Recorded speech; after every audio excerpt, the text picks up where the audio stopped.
The other way I put down texture, and I had to do it in advance because of the drying time, is using light molding paste, golden light molding paste. And I used, whoops, this stencil here. You can see this has been well used, and I pressed it through. Now I'll show you how I do it, and then I'll have to scrape it off again because it'll just take forever to dry. So I use the knife. This time it's better to use the knife. Here's the light molding paste. This is the most wonderful stuff. There's something called molding paste, which is very heavy. So you can easily tell when you pick up the jar. This is light as air. It's full of bubbles. I mean, they're very, very tiny, so you can't see them. And this is so great because it dries much faster because of all the bubbles. So I nearly always use this. And it's very simple to simply press it through here. So although I'm going to take this off again, I'll press it through.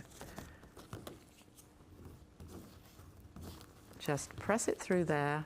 Flatten it out with the knife. This is why I use the knife. It's just like you're spreading it on. And then you very carefully remove it. And then you've got the pattern. Now, as it happens, I don't want that pattern right there. I wanted it there. So I let it dry. It took about an hour to dry. Now, you can dry it with a hairdryer, and it does dry with a hairdryer. But what happens is it forms a skin on the outside and is a little bit soft on the inside. So not such a good idea if you haven't got very long in a workshop. But at home, it's great. So I'm just going to pull that off there. Now this medium though, you know, you can use it like this and have, I'll get it off her face there. You can have just little lumps on it.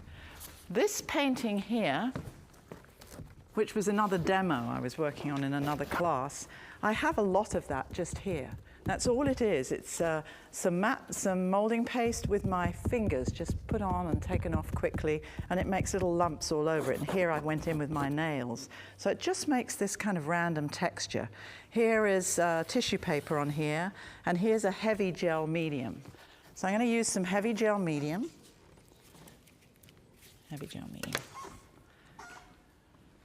Put this here. And if I wanted to make a circle impression in it, this is just the end of one of those tubes that you get. Actually, I think it's one that has these paper towels on. And you can make a circle impression on it. Now, I'm not quite sure whether that will work out in the final image, but I'll leave it there, I think, just to see.